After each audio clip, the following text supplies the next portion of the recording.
Well, here's my 20-day tennis elbow recovery update. So I went to the men's night, the Thursday men's night at the Sunset Athletic Club.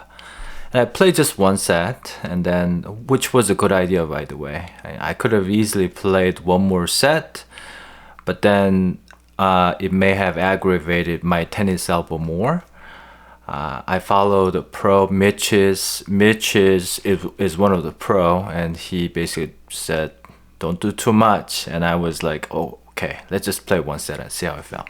So I played with some different rackets again, and I made some notes, and I'm going to share this. So I tried different rackets, different things, and different tactics and everything. So hopefully, I can look back at this video like 10 years from now and go laughing and like, I don't have any more tennis elbow.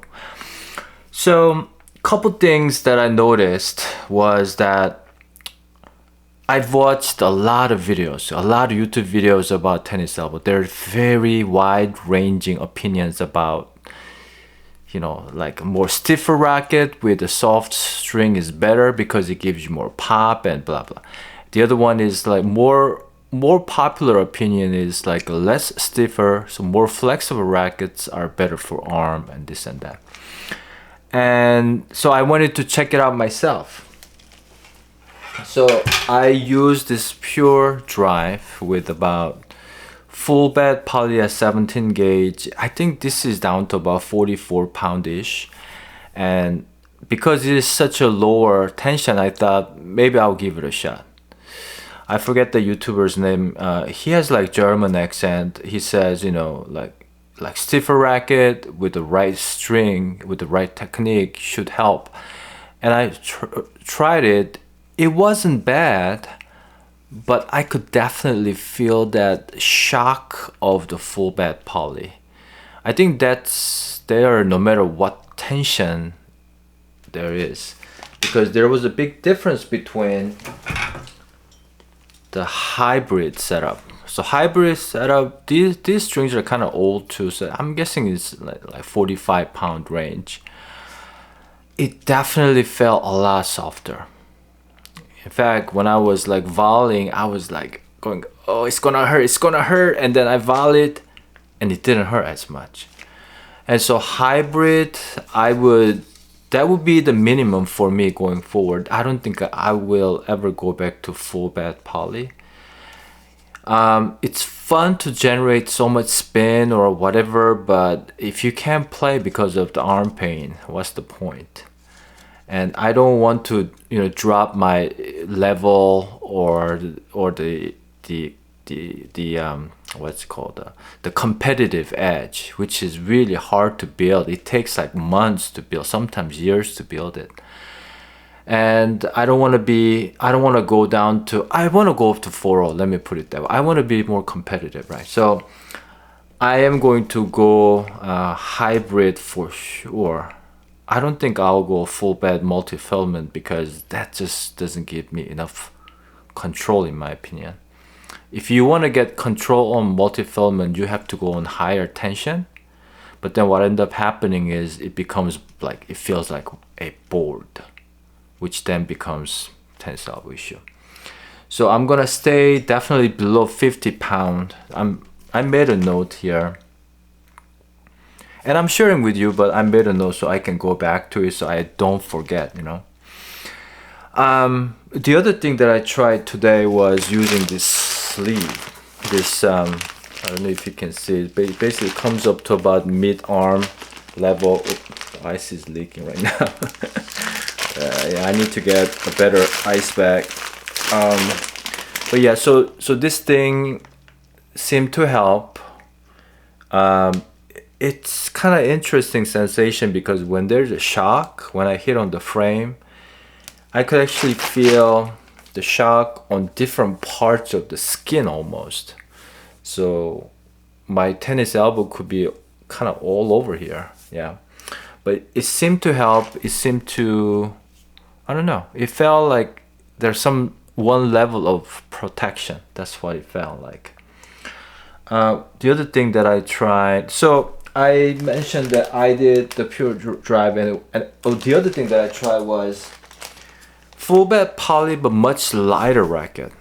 As one of the YouTubers said that when you have a tennis elbow, you want to go to a lighter racket, which gives you more pop, more power. And I tried it. And this other full bed 17, about 45 pound, kind of old string, so it has kind of similar feel. But the difference was that I couldn't really let my grip loose because the racket was so light. For example, serve was most like obvious because when you serve, when you don't hit on the center of the racket, it torques, right? It torques like this or like this. And because it didn't have enough mass, it didn't work for me, the lighter racket. The specs on this one is like 15 years old. This is called Head Graphene Speed Rev. This is another one of my daughter's rackets. I looked up the specs. This one is unstrung 260 gram, so 9.2 ounces. So if you string it, it will go to somewhere in like 285, maybe 9.8-ish. So it's very light racket. I added some lead tape here, but still it's less than 10.5 strung weight, and it wasn't good. I could feel the jerking sort of feel right away. I didn't have to hit more than 3 balls really because my arm is in bad shape. Like even light shock, I feel pain. So this wasn't it for me. So this has to go. So it came down to this. This is another Speed Rev. I think it's called Graphene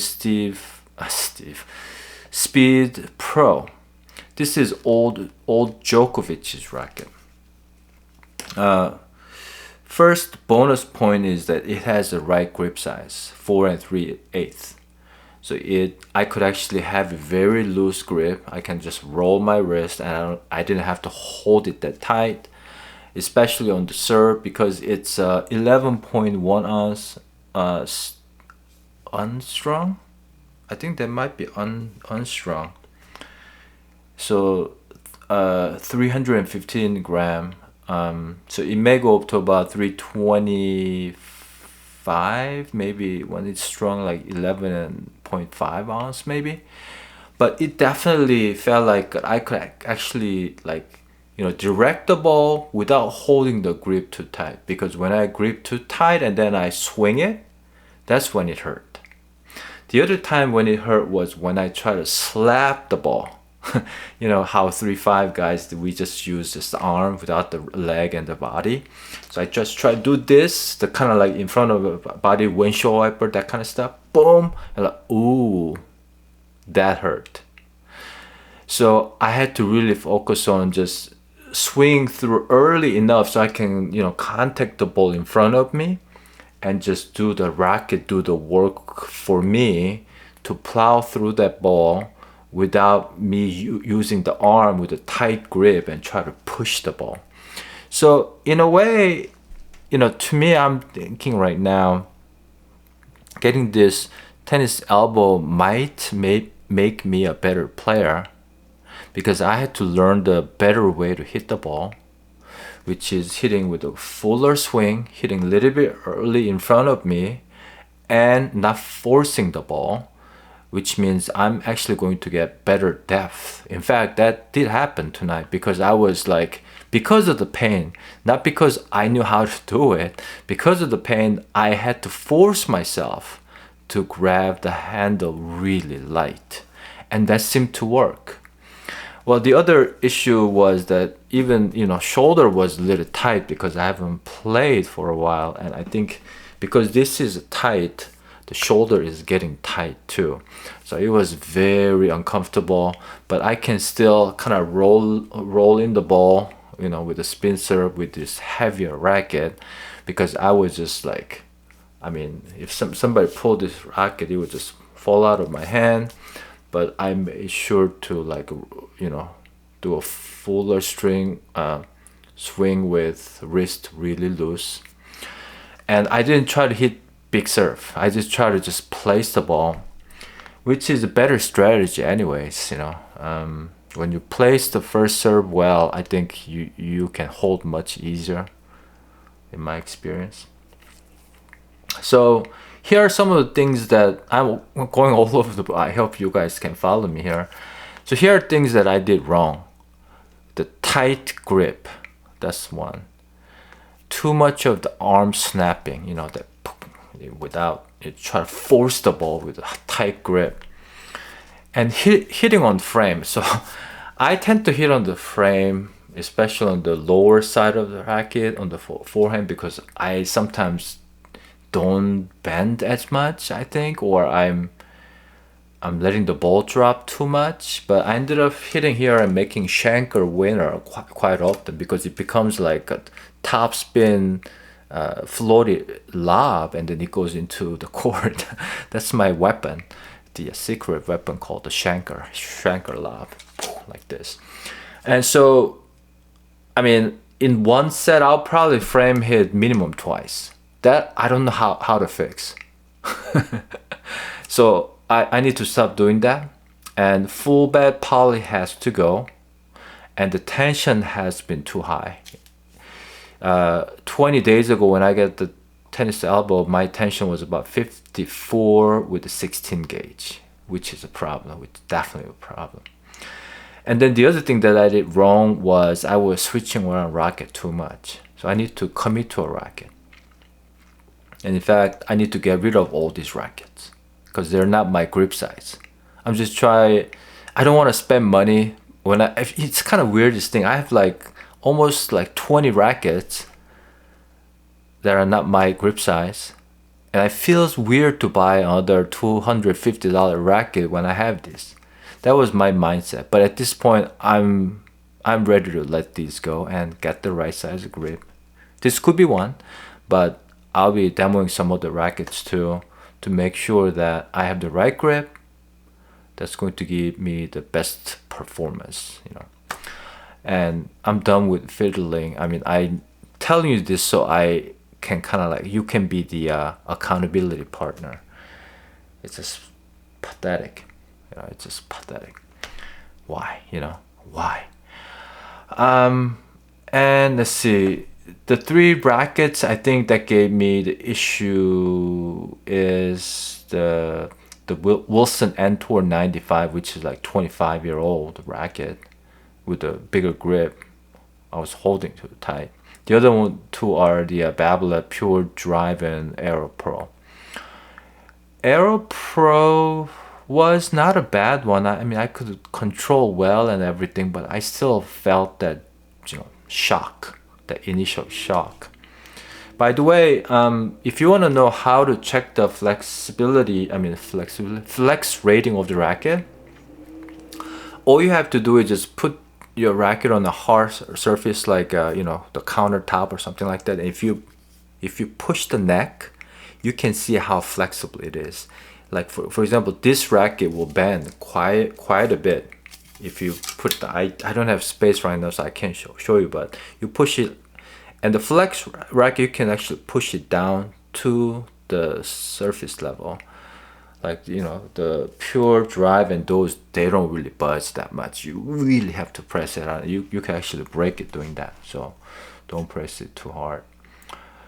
Let's see. And then the other thing that I did wrong was I was just hitting too much. There was one night, I think the week before, I set up a ball machine. And ball machine is really for getting the timing and then I'm doing the ice, by the way, I didn't mention, and getting into the groove, timing, just nice roll, easy, sort of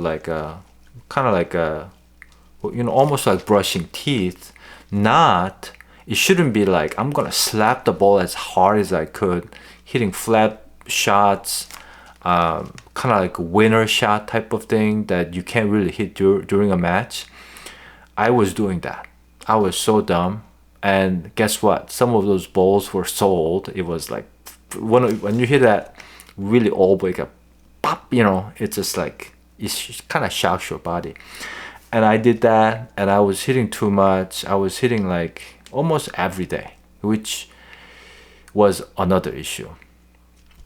And then similar thing where I wasn't really stretching. I wasn't doing yoga like I used to, like a band exercise. I need to do more of it and really take care of the shoulder too, because if shoulder goes, you can't play.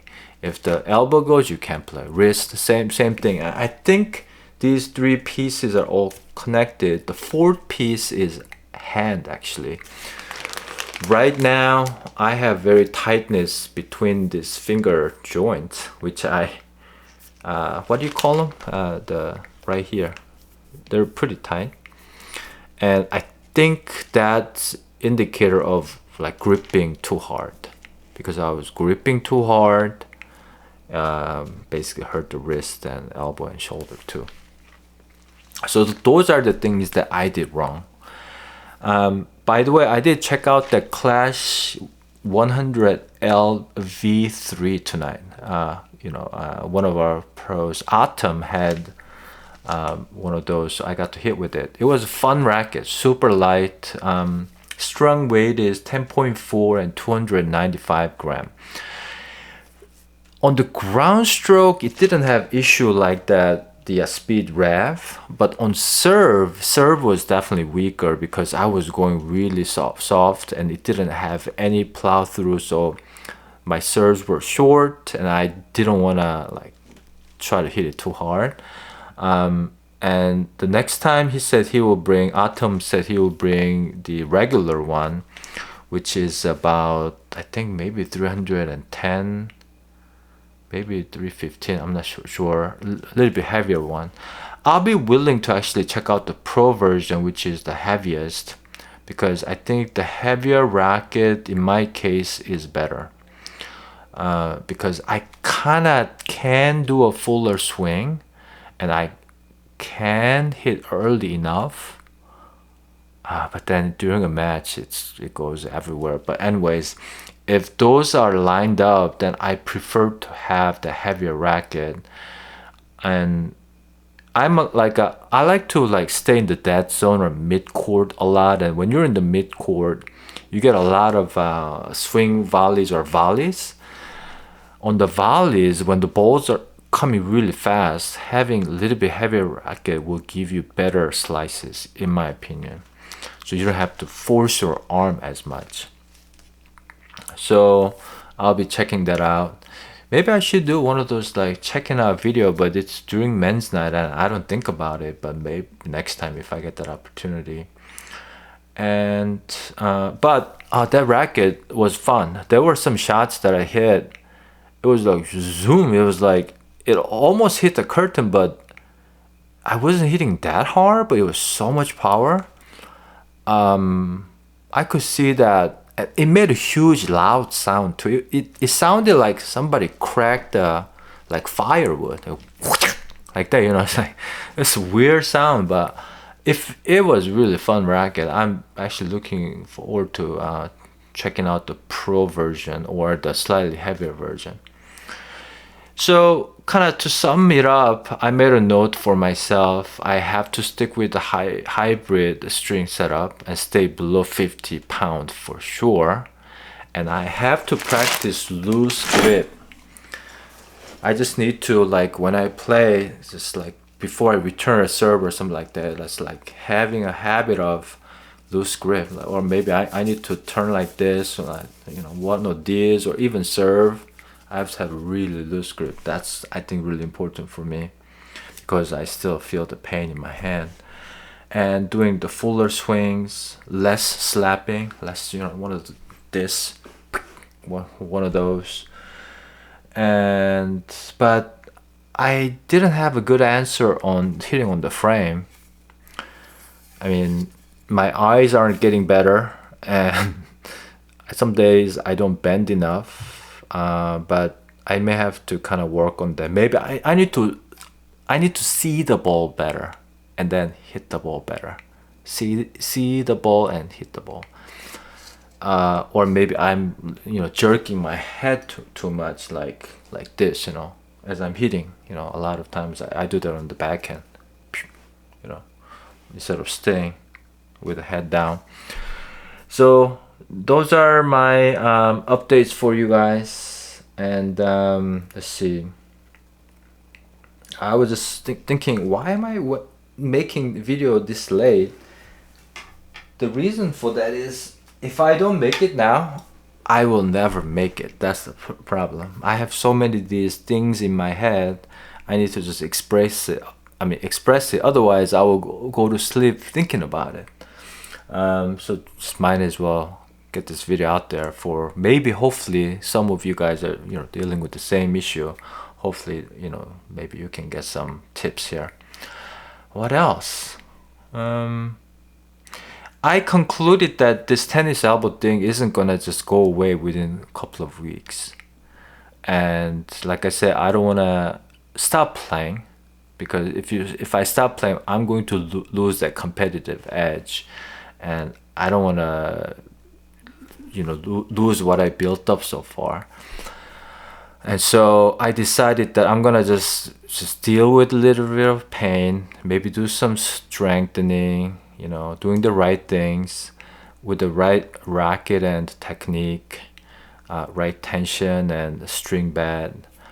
If I lose some matches, which I do all the time anyways, but I want to be able to still enjoy the game and compete and everything. Sorry.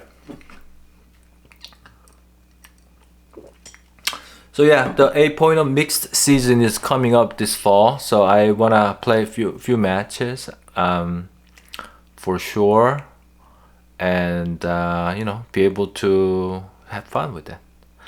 I actually made this channel to talk more about like strengthening exercise to prevent this issue, but it's ironic that I'm making a bunch of videos about this issue first. So maybe I needed to start the channel a little bit earlier, so I could have been working out and stretching and yoga, so I wouldn't be here. But things happen for reasons, right? So anyways, thanks for watching, and I'll give you another update in a couple days with the new setup. Later.